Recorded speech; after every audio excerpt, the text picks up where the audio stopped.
sont là ou pas? Je sais pas si... Bonjour à tous. J'ai le plaisir aujourd'hui d'accueillir Nathalie Deveau, directrice import et Benelux de Cifrigo, le spécialiste mondial de la logistique alimentaire sous température dirigée. Nathalie, aujourd'hui ma question pour vous, c'est quel conseil donneriez-vous à une femme qui souhaite accéder aux responsabilités telles que vous les avez? Bonjour Cécile et bonjour à tous. Donc au-delà du fait de ce qu'on a pu évoquer ce matin, c'est-à-dire que quand on est une femme, faut travailler beaucoup et même travailler 2 fois plus quand on accède au poste à responsabilité. Moi, je donnerais le conseil qu'on m'a donné lors de ma première expérience professionnelle. C'était une industrie, dans l'industrie métallurgique et j'avais la personne qui m'a interviewée qui m'a demandé ce que je souhaitais faire dans les 10 ans, comment je me projetais, et je lui ai dit que j'aimerais bien accéder à un poste tel que le sien. Et elle m'a donné un conseil que je vais donner à tout le monde aujourd'hui. Elle m'a dit il ne faudra pas oublier, et ça devra toujours vous accompagner, que quand on veut accéder à des responsabilités, un bon manager, c'est une personne bien entourée.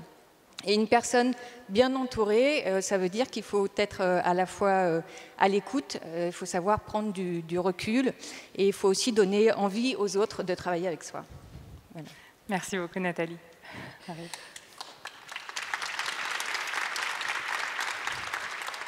Bonjour à tous. Nous sommes très heureux aussi d'accueillir ce matin Isabelle Patrier, qui est directrice générale de Total Énergie France, et qui est partenaire, bien évidemment, aussi du forum Femmes et Challenge. Il y a une valeur qui compte pour nous aussi au niveau de Femmes et Challenge, c'est effectivement l'audace.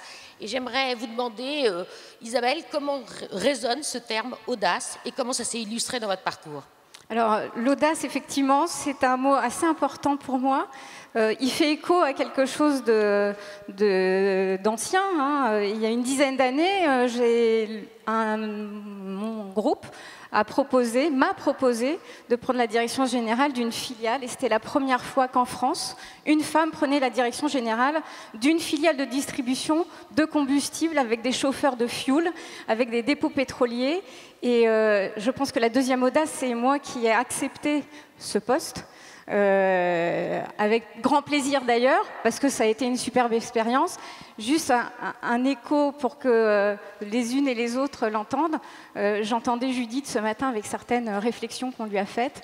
Moi, la mienne, ça a été 150 chauffeurs de cette filiale qui ensemble discutaient de mon arrivée. Et il y en a un qui a dit à l'autre, je me demande pourquoi ça tombe sur nous.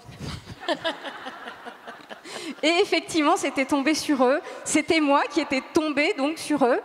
Et effectivement, c'est un challenge. Et tout ce qu'on a entendu ce matin faisait écho à ce que j'ai vécu. J'ai eu d'autres responsabilités dans des business d'une entreprise qui est assez masculine, un groupe d'ingénieurs dans des métiers dangereux, dans de la distribution, et qu'on doit entraîner vers une transition, et qui sont principalement des hommes. Quand on est une femme, effectivement, l'audace, ça fait écho. Merci Isabelle. Merci.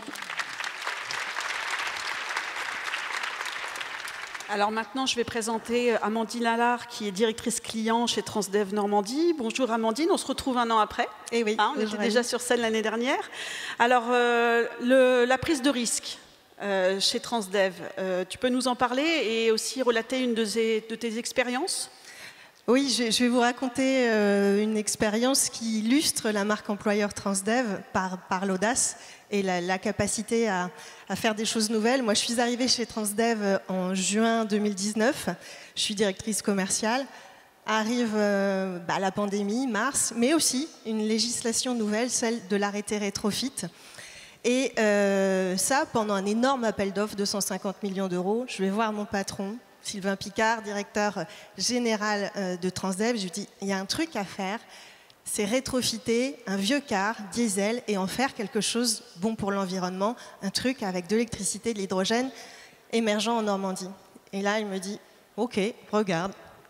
Donc génial. Je suis allée voir mes collègues, directeur financier, directeur parc et maintenance, directeur de la transition énergétique. donc des hommes. Moi, je suis directrice commerciale. Qu'est-ce qu'elle vient faire là-dedans avec son véhicule hydrogène? Et on a monté avec la région Normandie, avec des super équipes, ce projet, un projet collaboratif d'innovation. Un an après, eh ben, on était en avril 2021 à présenter ce projet à la région avec Hervé Morin, avec Thierry Mallet, le président groupe Transdev, 83 000 personnes. Et on a monté ce projet, il continue, c'est une expérimentation. On ose avec la région, on ose avec nos services, on ose avec des investissements financiers. Et puis la suite, eh ben, ça sera une expérimentation sur la ligne Rouen-Évreux en juin 2022. Donc on continue, on ose. C'est génial. Et oui. Et tu as des collaboratrices aujourd'hui qui sont là aujourd'hui dans la salle et on peut les rencontrer. Et des collaborateurs qui pourront tous vous donner des parcours audacieux, des choses comme moi j'ai vécu, parce que je vis avec eux. Et donc vous aurez Virginie Cobé, qui est directrice du numérique, qui vous parlera de toutes ces innovations. Avec elle, tout est simple et tout est chouette. Jérôme Léger, le directeur du réseau LIA du Havre, grâce à qui on est là aussi, qui est le premier fan de Femmes et Challenge.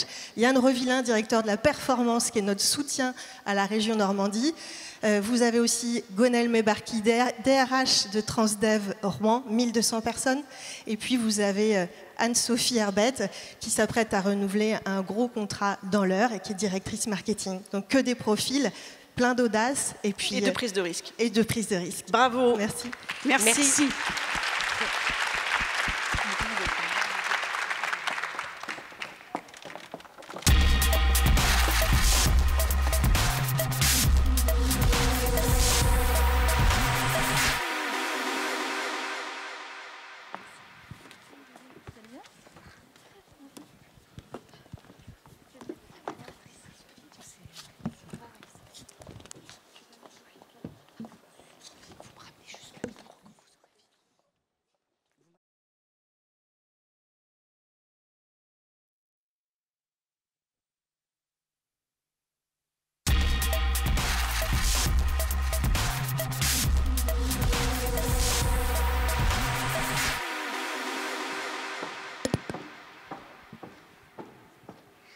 Bonjour à toutes et à tous. Waouh, il y a du monde. Je suis ravie d'être avec vous aujourd'hui pour cette formidable journée. Avant de commencer cette séquence, je vais vous expliquer de quoi on va parler, mais je voudrais vraiment qu'on applaudisse très très fort toutes ces femmes du collectif Femmes et Challenge pour tout ça et pour tout ce qu'elles font pendant l'année.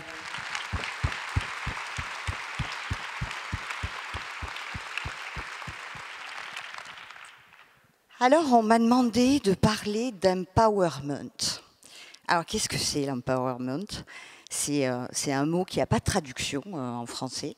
C'est un mot qui vient des États-Unis au début du XXe siècle. Il était utilisé par les femmes dans le cadre de leur lutte pour leurs droits. Et puis, c'est arrivé chez nous il n'y a pas si longtemps que ça. Donc, on la colle souvent avec le mot woman, le woman empowerment. Pourtant, l'empowerment s'adresse aux hommes, aux femmes, à un groupe, à une courante de pensée. C'est finalement le processus par lequel on va acquérir les moyens de diriger, d'avoir de l'influence, bref, d'acquérir le pouvoir.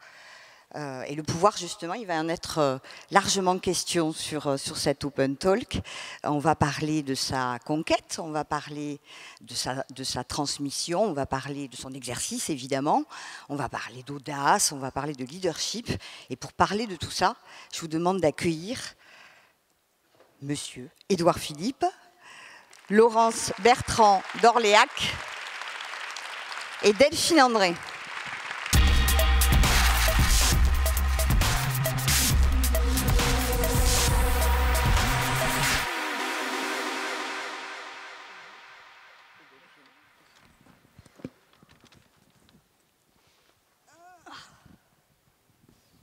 Bien, on va commencer par vous présenter, si tant est que ce soit nécessaire, mais on va le faire quand même. Monsieur Édouard Philippe, vous êtes ancien Premier ministre, vous êtes maire du Havre, président de Havre-Seine Métropole, et vous êtes aussi un tout nouveau président d'un tout nouveau parti politique qui s'appelle Horizon. Bonjour et bienvenue.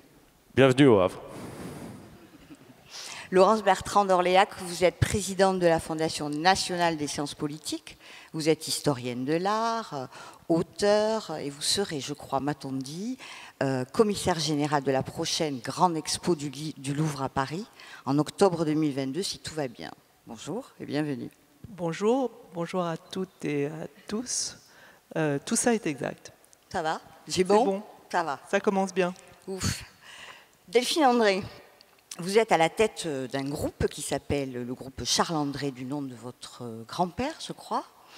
Donc c'est un grand groupe spécialisé dans le transport et la logistique, mais pas que. Vous allez nous en dire un petit peu plus tout à l'heure. Et puis aussi, vous êtes membre d'un jury d'entrepreneurs dans une émission qu'on connaît bien sur M6 qui s'appelle « Qui veut devenir mon associé ?» Là aussi, vous nous parlerez un petit peu de ce rôle-là. Voilà. Avec plaisir, et je suis très heureuse d'être avec vous aujourd'hui. Bien. Allez, on démarre. Pour démarrer, je voulais faire un petit tour de table. Puisqu'on parle de pouvoir, j'aimerais bien avoir votre définition, à chacun et chacune, du pouvoir. On peut commencer par vous, Édouard Philippe. Je crois, j'ai entendu dans le dernier volet d'un documentaire qui vous était consacré, vous avez parlé du pouvoir et vous avez dit, en fait, le pouvoir, c'est quand c'est toi qui t'y colles. Alors, est-ce que c'est ça le pouvoir, Édouard Philippe ? C'est peut-être une définition que j'ai donnée dans l'enthousiasme d'un moment, parce que c'est quand même pas très riche comme définition. Alors cela dit, je suis pas philosophe, j'aurais du mal à avoir une définition complète de ce que c'est que le pouvoir. Je peux vous dire comment moi je l'envisage. Pour moi, le pouvoir, c'est décider. Et c'est décider, c'est-à-dire être capable de prendre une décision qui est susceptible d'avoir un effet. Et donc le pouvoir se limite évidemment pas à la sphère politique. On peut avoir le pouvoir, c'est dans l'entreprise, dans l'hôpital, dans l'université, dans l'association. Enfin, bref, il y a des questions relatives au pouvoir dans tout groupe humain. Et pour moi, le pouvoir, c'est décider. Et je le distingue souvent de l'influence, qui n'est pas la capacité de décider, mais qui est la capacité de peser sur une décision. Et si je devais aller encore un peu plus loin, je dirais que le pouvoir est souvent discuté, souvent revendiqué, souvent valorisé, alors que l'influence, plus silencieuse, sans être ni mystérieuse ni illégitime, me paraît au moins aussi important. Laurence ? Alors vous, spontanément comme ça, vous êtes une femme de culture. Le mot pouvoir et le mot culture, peut-être on peut dire pas spécialement ensemble. Je crois savoir d'ailleurs que le pouvoir, c'est pas quelque chose qui vous est, en tout cas a priori, très agréable. Vous allez nous dire quelle est votre définition du pouvoir quand on est comme ça, universitaire, historienne de l'art et puis présidente quand même de Sciences Po. C'est quoi votre définition du pouvoir, Laurence ? Alors, je n'aime pas beaucoup le pouvoir, mais j'aime bien le verbe pouvoir. Pour moi, ce serait plutôt pouvoir agir sur le monde, agir sur les choses, agir, penser, réfléchir, avoir des idées et essayer de les mettre en pratique, de donner une forme au fond à sa réflexion, à ces idées. Donc le pouvoir, pour moi, c'est vraiment forcément une dynamique, c'est forcément un mouvement, mais ça n'est pas un état. Cet état, le pouvoir, je m'en méfie un petit peu, j'avoue. Alors que pouvoir, délivrer ses puissances, disons, au sens de Spinoza, enfin, il faut aller, disons, il faut prolonger son être le plus possible, il faut prolonger ce que nous avons de bien en nous. Et pouvoir, ça j'aime beaucoup. Merci. Delphine, à votre tour. Alors vous êtes patronne, vous êtes capitaine d'un gros bateau avec 10 000 collaborateurs, 15 pays du monde, un chiffre d'affaires qui dépasse le milliard. Est-ce que c'est ça, le pouvoir ? Alors je pense que le pouvoir, c'est avant tout une responsabilité. Si je prends l'image du bateau, je pense que vous êtes capitaine d'un bateau, vous avez un équipage, vous avez des passagers, et il faut être capable de les amener à bon port. Et ça, c'est votre responsabilité.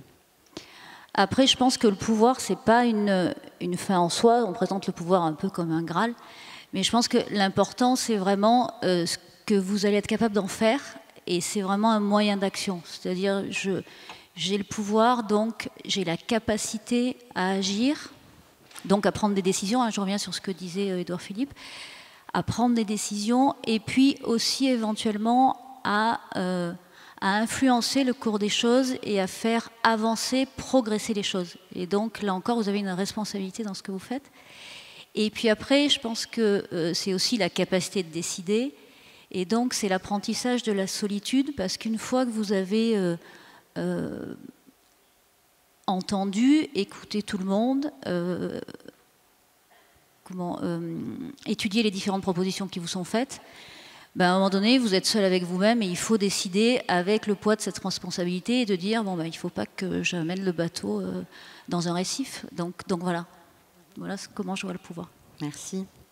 Alors on a défini le pouvoir, on va essayer de parler de son exercice. Alors Philippe, vous savez ce que c'est d'exercer le pouvoir. Vous avez exercé le pouvoir à la fois avec des femmes à vos côtés. Une question simple, est-ce que vous pensez que les femmes et les hommes exercent le pouvoir différemment? Ça fait longtemps que je me pose la question et je pense que je ne vais pas pouvoir vous répondre de façon très précise avant longtemps. Et c'est là que vous avez remarqué que j'étais quand même pas mal normand. Pardon, pour être très sérieux, en fait, je ne sais pas. Je vais vous dire pourquoi je ne sais pas. Il y a des choses qu'on retrouve beaucoup plus, s'agissant du pouvoir, chez les femmes que chez les hommes, c'est vrai. C'est vrai. Je raconte souvent cette anecdote parce que je l'ai vécue et donc je peux attester du fait qu'elle est vraie. C'est que quand vous proposez un poste au gouvernement à une femme, elle commence immanquablement, enfin quasi immanquablement, par vous dire qu'elle n'est pas bien sûre qu'elle saura faire. Alors que quand vous proposez un poste au gouvernement à un homme, il commence quasi immanquablement par vous dire que ce qui serait bien, c'est qu'il ait en plus un secrétaire d'État. Et ça, c'est une vraie différence que j'ai constatée. Et une fois qu'on a dit ça, on pourrait sans doute en faire une théorie, d'ailleurs peut-être que la théorie serait vraie, sur la différence presque essentielle entre les femmes, les hommes et leur rapport au pouvoir, et peut-être encore une fois que ce serait fondé. Mais je dois dire aussi que dans l'exercice du pouvoir, ou dans la conquête du pouvoir, je peine à voir des modalités d'exercice radicalement différentes entre les femmes et les hommes. D'abord parce que dans les modalités d'exercice du pouvoir par les hommes, je vois plein de différences. Je ne vois pas une forme d'homogénéité. J'ai eu la chance de travailler avec une femme qui était ma patronne pendant 3 ans, c'était Anne Lauvergeon, dans une industrie qui était plutôt masculine, la construction de centrales nucléaires. Je pense que la proportion de femmes dans la boîte était relativement limitée. Enfin, la patronne était la patronne. Et puis, croyez-moi, c'était la patronne. Même aujourd'hui, je ne saurais pas très bien dire si ces modalités d'exercice du pouvoir étaient déterminées, influencées, structurées par le fait qu'elle était une femme. Voilà. Donc je suis très hésitant sur le sujet, vraiment. Et je vous ai bien avancé en vous disant ça. Laurence, vous êtes d'accord avec ça? Est-ce qu'on gouverne, est-ce qu'on dirige, est-ce qu'on a le pouvoir de la même façon quand on est un homme et une femme? Difficile à dire, difficile d'abord à se voir soi-même. Ce sont les autres, évidemment, qui décident pour vous. Alors, on dit souvent, présente-toi comme tu voudrais être. Bien oui, je voudrais être une gouvernante avec beaucoup de sagesse, beaucoup de vertus, beaucoup de sens commun, au sens vraiment de partage et donc finalement essayer d'inventer une nouvelle forme de gouvernance. Je crois que Je suis au départ une chercheuse, donc je cherche toujours à inventer de nouvelles formes, des formes plus appropriées dans un monde qui a besoin de nouvelles formes. Alors j'espère les trouver, mais je suis désolée, mais je serais un peu comme Édouard, c'est-à-dire c'est une chose quand même qui me rend perplexe comme question et parfois comme remarque. C'est bien parce que tu es une femme, oui, mais encore faut-il le prouver qu'on est différent. Je ne suis pas sûre d'être si différente. Et d'autre part, j'ai l'impression que, j'ai vu des femmes gouverner avec des valeurs, disons, qui sont celles qu'on prête aux hommes, et des hommes gouvernés avec des valeurs, avec des formes qui sont celles que l'on prête aux femmes. Alors je suis un petit peu perdue, j'ai l'impression que nos façons de faire sont en train de converger plutôt. Alors non pas que les sexes convergent, mais bien que, mais je pense que, disons, peut-être que les genres de gouvernance sont en train d'évoluer et sont peut-être moins différenciés qu'ils n'auraient pu l'être dans les années 1950, où il y avait encore très très peu de femmes d'ailleurs au pouvoir. Vous voyez, je crois qu'on est en train d'évoluer beaucoup de ce point de vue-là. Donc bon, comme je suis historienne, j'observe et j'essaie de m'observer et nous allons voir, mais ça n'est pas si simple comme question. C'est une bonne question, mais qui est difficile. Vous pourriez être normande. Merci Delphine, à vous. Est-ce que vous avez repris cette entreprise familiale? Vous aviez 25 ans. Alors, je crois savoir... Non, j'y suis rentrée à 25 ans, mais j'ai pris le pouvoir un peu plus tard. Ah, bon, très bien. Il faut un peu de temps pour apprendre. D'accord. Donc, vous m'avez raconté, en préparant cette table ronde, que vous n'étiez pas spécialement prédestiné à ça. En tout cas, ce n'est pas le destin qu'on vous traçait. Donc, on rappelle que c'est une entreprise familiale. C'est votre grand-père qui l'a fondée, et puis votre papa qui l'a reprise derrière. Et donc, alors, comment on se prépare? Qu'est-ce qui se passe dans la tête d'une femme de 25, 30 ans ou 35 ans, quand non seulement on reprend l'entreprise familiale, on la reprend derrière son père, qu'est-ce qui se passe dans la tête? Comment on se prépare à ça? Moi, en l'occurrence, je ne me suis pas préparée puisque c'était un concours de circonstances malheureux, puisque mon père est décédé dans une accident de voiture en 91, donc j'avais 25 ans et s'est posé la question de savoir ce qu'on faisait de l'entreprise. Et un an avant, il avait un collaborateur qui était décédé de la même... Pas un collaborateur, un confrère qui était décédé de la même manière. Il avait été appelé par la famille, il était revenu furieux, ou du moins inquiet, en disant la veuve et son fils de 18 ans pensent qu'ils vont diriger une entreprise de transport, c'est une folie. S'il m'arrive quelque chose, vendez. Donc voilà, le tableau était dressé. Et puis donc arrive le comité de direction, mon oncle avec lequel il était associé, ils me disent bon écoute Delphine, on savait ce qu'avait dit ton père, mais là, c'est pas le moment, l'entreprise est endettée, c'est la crise, il faut au moins que vous teniez, les enfants. Moi, j'étais l'aîné de 3 frères et sœurs. Il faut que vous teniez quelque temps. Donc, et là, moi, j'ai toujours eu envie, toute petite, de reprendre cette entreprise. Je l'avais dans les veines, je pense. Et donc, je me suis dit, j'ai sauté sur l'occasion et je me suis dit, ok, à ce moment-là, je rentre. J'avais fait des études de droit et donc je suis rentrée aux côtés du directeur financier dans l'entreprise. Et c'est comme ça que je l'ai apprise pendant 7 ans. Donc je ne me suis pas posé la question, ça m'est tombé dessus. Et après, je pense que j'ai appris l'entreprise et j'en ai appris les règles. Parce qu'aujourd'hui, je trouve on se bat contre les règles de façon un peu, je trouve, erratique et inutile.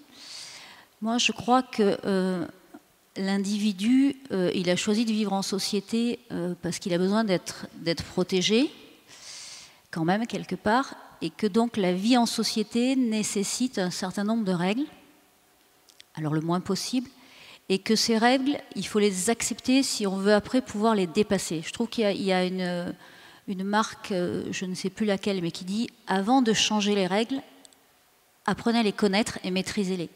Et ça, j'y crois. Donc les 10 premières années que j'ai passées dans l'entreprise, je les ai passées à l'apprendre, à la comprendre, et après, petit à petit, par petites touches, à poser les limites et aussi à dire de temps en temps, non, stop, là, je ne suis pas d'accord.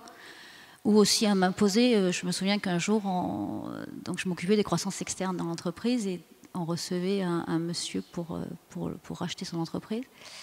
Et il avait été dit que je devais assister dès le départ aux négociations. Et donc là, ce jour-là, on m'oublie. Et donc je me dis, bon, qu'est-ce que je fais? Est-ce que je vais dans mon bureau? Est-ce que je pleure ou est-ce que... Et puis j'ai décidé, j'ai pris ma chaise, j'ai frappé à la porte et j'ai dit bonjour. Et on dit bonjour, qu'est-ce que tu fais là? Je dis, je crois que vous discutez d'un rachat et vous m'avez oublié. Et donc j'ai pris ma chaise et je suis venue m'asseoir au milieu de tout le monde. Et on ne m'a pas sorti. Et donc je crois qu'aussi il y a des moments où quand on veut quelque chose, et je voulais vraiment, je voulais que cette entreprise continue, et je pense qu'il faut savoir s'imposer. Et je pense que ça, c'était pas lié au fait que j'étais une femme, parce que je pense que j'aurais été, on va dire, l'héritier au lieu d'être l'héritière. Et ben ça aurait été pareil. Et que dans tous les cas, quand vous avez envie de quelque chose, je pense qu'il faut oser aller le chercher. Et j'aime beaucoup, on a parlé beaucoup d'audace et d'oser, et je pense que dans la vie, qu'on soit homme ou femme, qu'on soit jeune ou moins jeune, qu'on soit autochtone ou émigré, je pense qu'il ne faut pas s'arrêter à ce qu'on est. Et on peut faire partie d'une minorité. Moi, c'est vrai que je faisais partie de la minorité de femmes, puisqu'il y avait peu de femmes peut-être qui travaillaient à l'époque. Et je veux dire, on s'en fiche. L'important, c'est de savoir si en soi, on a vraiment envie et que c'est une réelle aspiration, et non pas quelque chose parce que c'est la mode ou parce que ça fait bien. Moi je crois que je ne suis pas rentrée dans cette entreprise parce que ça faisait bien ou parce que vraiment j'y croyais et j'avais envie. Et après, vous avez posé une question, est-ce qu'il y a un mode d'exercice différent du pouvoir par les femmes? Ben moi, j'ai envie de dire oui, parce que je revendique la singularité d'être une femme. Et je suis entourée de beaucoup... nous, l'entreprise, c'est vraiment un conglomérat de PME, donc j'ai beaucoup de dirigeants hommes et j'ai aussi quelques dirigeantes femmes. Et je pense que chacun exerce le pouvoir de façon différente. Et je pense qu'ils sont de bons managers parce qu'ils savent aussi être eux-mêmes. C'est-à-dire qu'il y a des fondamentaux quand on dirige. Il faut savoir prendre ses responsabilités, il faut savoir décider, mais il faut savoir fédérer, il faut savoir emmener aussi les gens. Mais surtout, il faut rester soi-même. Et si j'ai un conseil à donner à l'assistance, c'est de dire restez vous-même. Voilà, restez vous-même. Vous avez des qualités, vous avez des défauts, mais soyez toujours vous-même et gardez votre ligne de conduite. Ça je pense que c'est extrêmement important. Merci. Édouard Philippe. Merci. Édouard Philippe, vous avez été un des rares hommes politiques au sommet de l'État à dire en prime time à la télévision que quand vous avez su que vous alliez être nommé Premier ministre, vous avez eu peur, vous avez eu même très peur. Donc on connaît bien ça, nous les femmes, c'est ce fameux syndrome d'imposture, d'ailleurs vous en parliez tout à l'heure avec vos ministres. Comment vous expliquez que ce soit si difficile pour un homme de parler de ces questions? De s'ouvrir, en tout cas, et de dire oui, j'ai peur de ne pas être capable, quoi.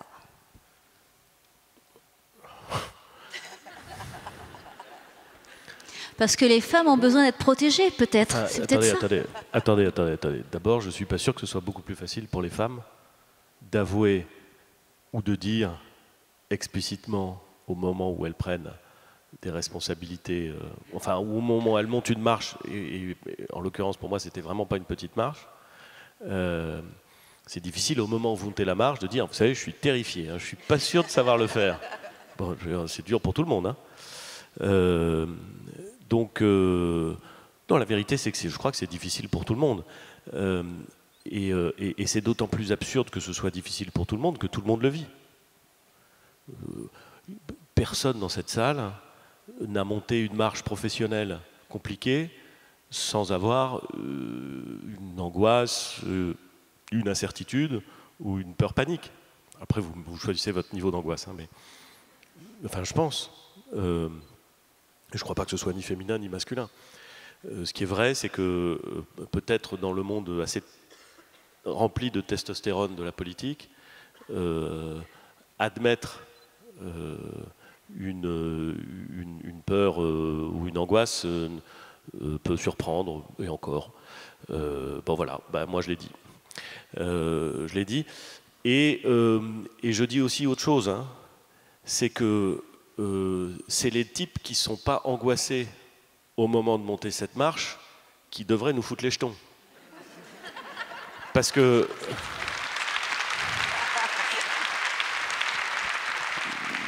je vous assure que il y a quelques marches à franchir parfois. Enfin, on l'a encore une fois tous vécu.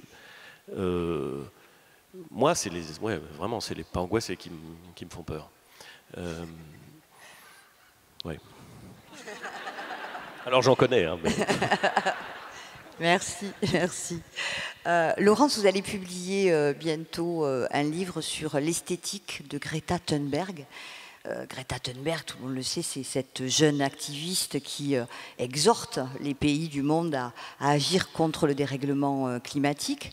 Est-ce que vous pensez que Greta Thunberg est justement l'un des symboles de cette nouvelle génération de femmes, en l'occurrence de jeunes femmes, qui vont prendre le pouvoir? Est-ce que ce sont elles qui vont prendre le pouvoir Voilà. Alors, quand mon livre va sortir dans quelques mois, je ne sais pas très bien d'ailleurs, quand j'ai relu les épreuves, en effet, ça s'appelle Un ours dans la tête, Greta Thunberg. Alors, un ours dans la tête, pourquoi? Parce qu'elle a vu un documentaire un jour sur la fonte des glaces, et donc la mort des ours, et elle a dit, il y a un ours qui est resté coincé dans ma tête. Et en tant que, évidemment, je suis obsédée par les images, comme toute historienne de l'art. Ça m'a vraiment frappée. J'ai trouvé ça très fort. Et on sait qu'elle est bien perchée, Greta, mais qu'elle a fait de sa faiblesse une force.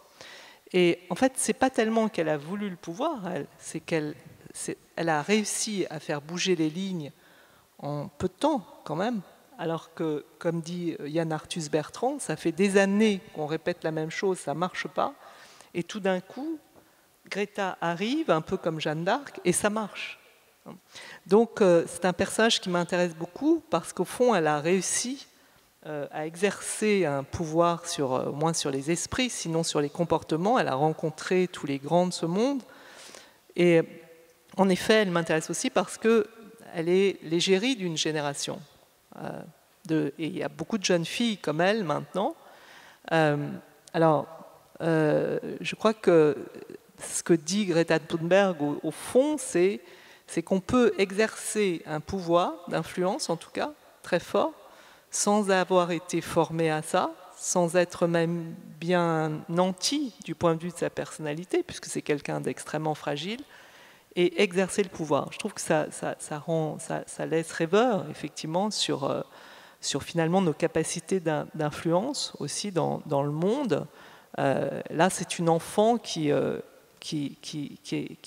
arrive à faire peur aux autres et aux adultes par ses mots. C'est très fascinant pour moi, évidemment. C'est un personnage très fascinant. Mais moi, dans mon esprit, elle n'est pas du tout en train d'exercer le pouvoir.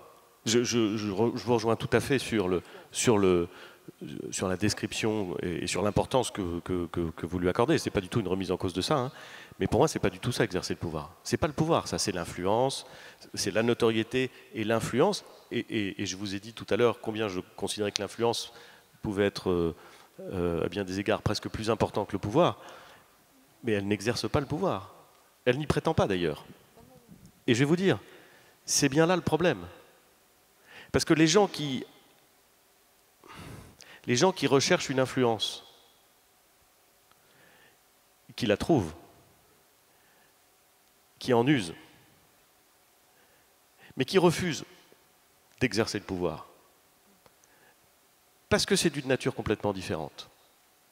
Et parce que ça vous place par rapport à des contradictions qui sont toujours bien supérieures à celles qui s'exercent sur vous lorsque vous influencez, pour moi, c'est une forme d'incomplétude, on va le dire. Et entendez-moi bien, hein, je ne suis pas en train de dire du mal, mais d'incomplétude.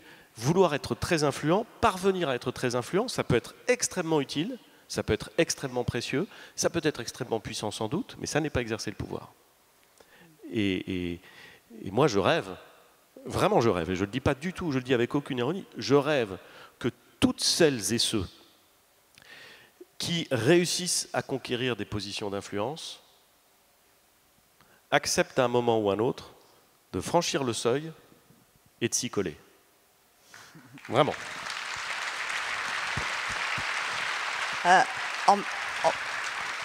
Bien sûr.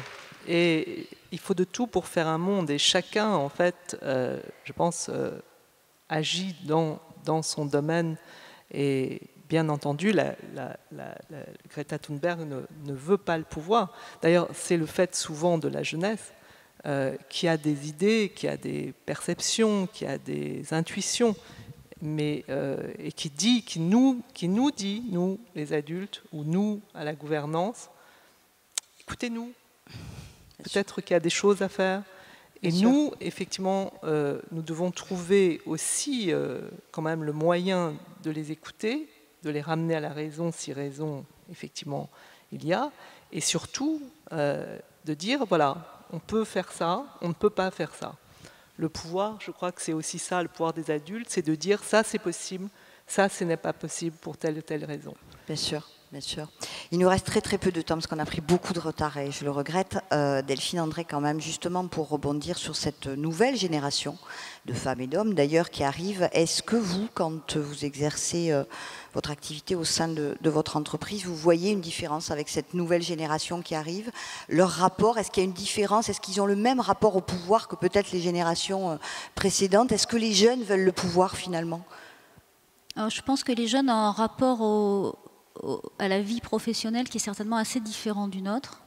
Et je pense que c'est bien, parce que je pense que la société et l'entreprise ont mis beaucoup de temps à s'adapter au changement de la vie dans la famille, au changement des individus. Puisque bon, moi, quand j'étais jeune, il y avait très peu de mamans qui travaillaient. Et puis, ma génération s'est toute mise à travailler. Et l'environnement n'a pas toujours suivi, c'est-à-dire que bon, à l'époque, les écoles ouvraient entre 8h20 et 8h30. Donc nos enfants ont été, je pense, quand même ont eu une vie assez solitaire et pas très facile, je pense, pour eux. Et on a mis peut-être un peu entre parenthèses notre vie familiale pour se concentrer sur la vie professionnelle. Moi, je pense que la vie, c'est un équilibre. Et si j'avais une deuxième chose à dire, je pense que l'être humain, qu'il soit homme ou femme, a, je pense, 3 piliers dans sa vie, c'est-à-dire qu'il a sa vie d'homme ou sa vie de femme, sa vie, on va dire, conjugale, bref, sa vie professionnelle et sa vie de famille. Et je pense qu'il faut trouver un équilibre entre les trois, et certainement ma génération a privilégié la vie professionnelle, et je crois que les jeunes générations sont beaucoup plus équilibrées et attachent beaucoup plus d'importance à leur vie maritale, on va dire, et de famille. Et je pense que c'est très très important. Et l'entreprise a su s'adapter, c'est-à-dire qu'on sait faire des horaires aménagés, et je pense que ça, c'est extrêmement important que chacun ait sa place. Et on voit des papas qui de temps en temps partent plus tôt pour aller récupérer leurs enfants à l'école. Et je trouve qu'il y a vraiment une vraie parité aujourd'hui chez les jeunes dans la façon de vivre le couple, la vie de famille et la vie professionnelle. Et ça, je pense que c'est une vraie avancée. On peut regretter qu'elle soit arrivée un peu tardivement, mais je pense qu'après, c'est vrai que la société, bon, elle est beaucoup moins facile à bouger qu'un individu, et donc il faut du temps pour ça. Et c'est vrai qu'on s'en est préoccupé peut-être un peu tard. Si j'avais un regret, moi, c'est de dire qu'on aurait pu s'en rendre compte un peu plus tôt. Mais bon, on va rattraper le temps perdu. Ouais. Merci infiniment. Dernier tour de table, mais en 1 minute, parce qu'on me dit vite. Qu'est-ce que vous auriez à transmettre finalement pour toutes celles et ceux qui ont envie de vivre l'empowerment, quelles que soient leurs activités? Qu'est-ce que vous auriez à leur transmettre de votre propre expérience? En 1 minute, en 1 mot, en 3 mots. Philippe. Alors moi, je sais très bien ce que j'ai envie de dire. J'ai envie de dire, n'ayez pas peur du pouvoir. Il est absolument indispensable dans une société, dans une démocratie probablement encore plus que dans une autre forme de société, que les gens, les citoyens, les femmes et les hommes prennent le pouvoir et pèsent sur les décisions et soient capables de les prendre. Et le truc le plus angoissant, c'est pas de se tromper. Et je vous assure, c'est angoissant. Le truc le plus angoissant, c'est que les gens puissent avoir envie de ne pas prendre de décision. Et quand vous exercez le pouvoir, vous savez que vous devez prendre des décisions, et vous savez que vous allez prendre des décisions en vous trompant. C'est obligé. Les seuls qui se trompent jamais, c'est ceux qui font rien. Et alors, eux, ils se trompent jamais. Et donc, il faut ne pas avoir peur. Et je le dis vraiment parce que ici, même si je ne vous vois pas, hein, parce que je ne vous vois pas du tout. Mais je devine, d'abord, je devine qu'il y a beaucoup de monde, et il y a surtout des femmes, du reste, mais il y a des femmes et des hommes qui, par définition, s'ils sont ici, considèrent que la simple assignation à une fonction professionnelle ne résume pas leur vie. Et vous avez bien raison. Et donc, qui ont envie de s'engager. Et vous avez bien raison, mais surtout, ne vous arrêtez pas. Notre pays crèvera. Il ne crèvera jamais parce que des gens se trompent. Jamais. Il crèvera si les gens ne veulent pas compter dans les décisions qu'ils prennent et ne veulent pas s'engager. Voilà. Laurence, en 2 mots. Oui, je crois que c'est une expérience à nul autre pareille. Et il faut la tenter. Il faut pour ça, je crois, aimer les autres. C'est important. Il ne faut pas se couper des autres. Il faut écouter. Il faut entendre. Mais après, il faut décider. Il faut savoir être seul, parfois. Il faut à la fois être prêt à être seul, mais avec les autres. C'est compliqué, mais c'est un peu ça. C'est-à-dire qu'on est une sorte de capteur aussi de beaucoup d'attentes, beaucoup d'espoir, beaucoup d'envie, et on doit réussir finalement à trouver une voie pour tous, pour toutes, qui soit la voie à laquelle on croit. Je crois qu'il faut le faire avec beaucoup de sincérité. Il ne faut pas truander. Mais c'est quand on aime vraiment la variété aussi, quand on aime la variété de nos expériences humaines, c'est peut-être une des expériences, disons, les plus intéressantes que j'ai vécues, et la moins despotique, bizarrement, puisque la plus despotique, c'est d'écrire un livre où là, vous êtes seul au monde, et je peux vous dire que vous avez l'entière liberté, et c'est très très curieux. C'est aux antipodes, au fond, de la gouvernance. Mais c'est un autre type de pouvoir, mais au fond, je ne choisirais pas entre les deux, et je suis très heureuse d'avoir accepté cette direction de la Fondation nationale des sciences politiques, parce que j'apprends tous les jours, et c'est vraiment c'est une somme d'expériences humaines extraordinairement riche. Merci Laurence. Delphine, c'est la règle, le dernier mot. Mais moi, je dirais, ne cédez pas aux modes, ne cédez pas aux influences. Je crois que le sujet, c'est pas le pouvoir. Le sujet, c'est vraiment d'être vous-même et d'arriver à construire une vie, votre vie, qui soit vraiment en fonction de vos aspirations. Il y a eu une mode à l'époque, c'était être mère de famille. Aujourd'hui, il y a peut-être une mode, c'est d'avoir du pouvoir ou d'avoir une vie professionnelle. Restez vous-même. Et même si c'est politiquement incorrect, choisissez votre voie. Et je pense que c'est cette voie-là, même si elle est nouvelle, qui fera qu'à un moment donné, vous allez vous réaliser, vous allez être heureux. Alors il y aura bien sûr des embûches, il y aura des moments difficiles, parce que la vie est comme ça. Mais ne vous découragez pas, osez et restez dans votre ligne et dans ce en quoi vous croyez. Voilà ce que j'ai à dire. Alors, est-ce qu'on a le temps de prendre 1 ou 2 questions ou pas? Puisqu'on me dit qu'on est très en retard, je ne sais pas. On peut? Non? On ne peut pas. Bon, c'est bien dommage. C'est bien dommage. Dites-moi. Alors, pardon, excusez-moi, je reprends la parole, c'est très mal élevé, mais je voudrais juste vous dire, c'est formidable. Hein. On est bien, c'est passionnant, vous allez avoir plein de choses. Mais à un moment de la journée, quand même, ne vous privez pas d'aller vous promener au Havre. Parce que c'est très beau, et ce serait dommage de passer à côté. Voilà. Merci infiniment à tous les 3. Merci beaucoup. On se retrouve cet après-midi. Merci.